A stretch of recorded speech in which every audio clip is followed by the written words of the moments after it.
We've got some good news and some bad news to discuss here on Chicago Bears Now. My name is Harrison Graham. Lots to get into here on a Tuesday morning. But before we do that, I am waging war on Patrick Seatman and Vikings Now. We're starting at scratch.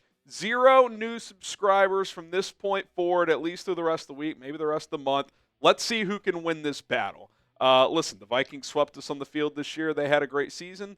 We did not, but we could beat them in subscribers, and let's carry that momentum into the 2025 season. So if you want to take down Vikings Now and Patrick Seatman and get free daily Bears content, hit that subscribe button.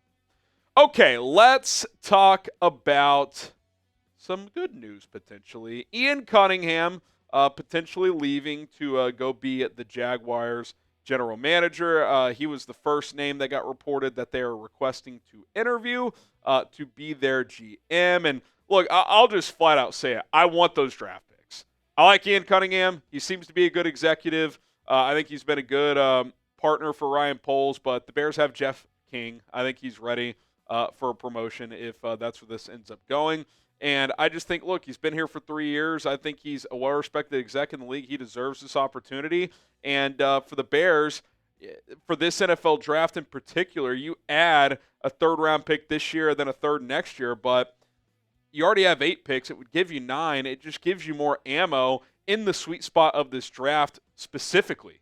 I think rounds 2 and 3, based on all accounts basically, that is the value in this draft. Now, obviously, a player you get at 10, you expect to be better than you get with a third-round compensatory draft pick, but there's not a big difference between pick 40 and 75, according to most scouts. Like it's very similar value. So if you can get more picks in day 2, second and third round, that's what you want, which is why I've been a proponent. If you can trade down from 10 a few spots, still get a premium player there, and then get an extra pick on day 2, I would like to do that as well. It also just gives you more ammunition if you do want to go out and be aggressive and trade for a Myles Garrett or pursue a different type of trade. I'm not saying getting 2 comp round third picks is going to be the difference in you getting Myles Garrett, but it doesn't hurt if that's something the Bears are interested in doing, which, again, I have no idea if they are.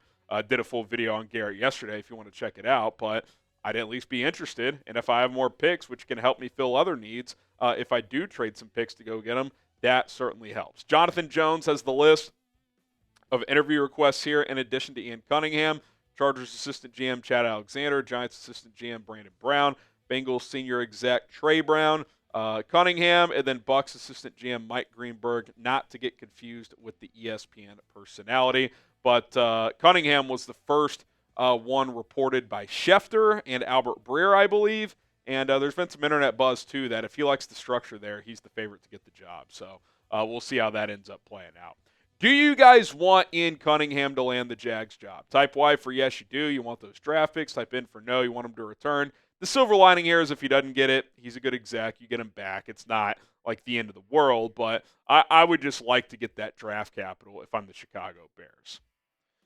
Let's get to the not-so-fun part of the show. Saquon Barkley, almost a Bear? Apparently, he says he was, quote, pretty damn close to signing with the Bears last year in NFL free agency. Now, obviously, the Bears signed DeAndre Swift very quickly when the tampering period started, but there were rumors leading up to free agency that Ryan Poles and the Bears were in on Saquon Barkley. Obviously, this is a kick to the you-know-where. Now, I will fully acknowledge that Saquon Barkley would not have had the season he had in Philadelphia that he would have had with the Bears. Don't have as good of an offensive line. Obviously, rookie quarterback, the Shane Waldron dynamic. I don't think anybody thinks he would have done this in Chicago. But he's clearly better than DeAndre Swift. And he only signed for like 3 years and $39 million. So it's not like it was some crazy contract for Philadelphia. Now, I'm not saying Poles and the Bears bowed out. We don't know those full details. But clearly, there was something to this, and at the time, we knew there was something to it. I don't think we knew how much. It kind of felt like at the time, like, well, the Bears are interested. Saquon's going to listen, but Philly makes the most sense. They're going to pay. He gets to go up against the Giants. I still think that's true.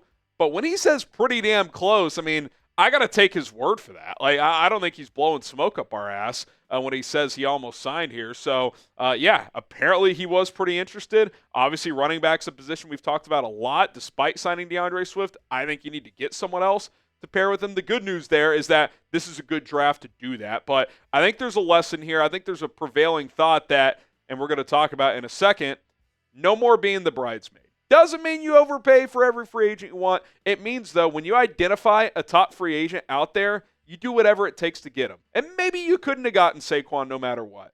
But there is a guy this year that you should do everything you can to get, and we'll tell you who that is here in just a moment. But first, we are sponsored by Rocket Money. Check out Rocket Money at rocketmoney.com/Bears now. It is a personal finance app that helps find and cancel your unwanted subscriptions, monitors your spending, and helps you lower your bills so that you can grow your savings. With Rocket Money, I have full control over my subscriptions and a clear view of my expenses.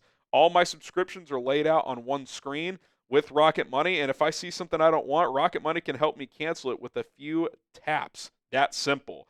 And another thing that Rocket Money can help do for you is even try to negotiate to lower bills for you, sometimes by up to 20%. Just submit a picture of your bill, and Rocket Money takes care of the rest. They will deal with customer service for you.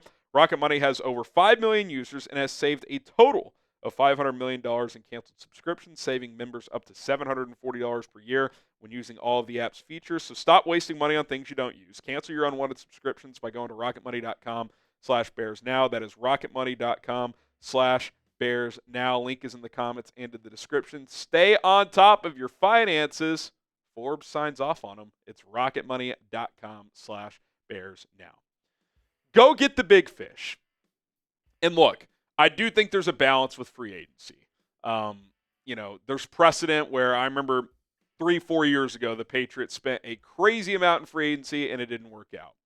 But if there's a player or two players you identify that, hey, this guy can help us, I believe in this player, I have a connection to this player, yeah, go pay extra if you have to go get him. Of course, this year that guy is Trey Smith. Trey Smith, who has a connection to Ryan Poles, who might be too pricey for the Kansas City Chiefs. If he hits the open market, there's really no excuse for the Chicago Bears not to land him. They have the cap space. It's a major need. Now, look, is there some point where too much becomes too much? Like, sure, I suppose if some team gives Trey Smith $25, $26, $27 million per year, that might be a little too much. But if you're not willing to make him the highest paid guard in the NFL, you're not doing your job properly. Because he's at worst a top 10 guard, a lot would argue top 5, and he's entering his prime, hitting the open market. We think the Chiefs could, of course, bring him back, but flex your muscle. Get him in here. Say, hey, this is a changing of the guard with the Chicago Bears. We're no longer penny pinching. We just paid our head coach big, which we're going to talk about. We're trying to get the best that are available, and Trey Smith is the best that's available. I like DeAndre Swift. He's not Saquon Barkley. Not saying they went cheap. Maybe they tried everything they could to get Barkley, but kind of feels like they had a line and they weren't willing to cross it. Trey Smith, that line, I get you have a line on every player, but it better be a little looser this time. Like, you better be willing to go above and beyond because it's a premium player at a premium position that you desperately need. It's just a fact. And when you have one starter you feel good about on your offensive line, you better be willing to get a second one that you feel great about. Because you plug in Trey Smith at right guard, you don't have to worry about the right side of your offensive line for at least 3 years. Like, you're set. Trey Smith, Darnell Wright, keep doing. We're good. The old Colin Cowherd clip. We're good. We're good. For the real ones who know, that was the old Ben Simmons. LeBron, we're good. We got Ben Simmons. Obviously, that didn't work out, but you'd feel really good about that. And then you go start plugging other holes. So hopefully, the Saquon thing is something to learn from. That, hey, like, just because you may not value a certain position at a certain price, like settling for a B- player when you could have gotten an A player, perhaps, maybe you just go get the A player. Like, to win in this league, you need blue chip players. The Bears have a lot of good players. They have a lot of blue chip guys. They have a couple that could get there. Like, go get the blue chip guy. And Trey Smith in free agency is as close to that as you're going to get at a position of need. How badly do you want Trey Smith? Scale of 1 to 10. I'm at a 10. I'm at an 11. I'm breaking the scale. I really want him. If he hits the open market, be prepared to pay up because teams are going to be interested. Okay, as we get out of here, I alluded to this a second ago. Ben Johnson's contract has been revealed. Courtney Cronin reports that Johnson got a 5-year, $65 million contract, which is $13 million per year. And good for the Bears on two fronts. One, some people thought it would cost more than $15 million. You got him at $13. But two, that's still a lot of money for a first-time head coach. You were paying Matt Eberflus, I read, less than $7 million. You basically doubled that to go get the best coach on the market. Like, I think you got to give the Bears, and specifically Kevin Warren, credit here. George McCaskey as well, to open up the pocketbooks. Like, hey, let's not get like the 12th best defensive coordinator in the league to be our head coach. No, let's get the best offensive mind that is realistically available. We get it. We're probably not going to be able to trade for Kyle Shanahan, but Ben Johnson, maybe he's the next Kyle Shanahan.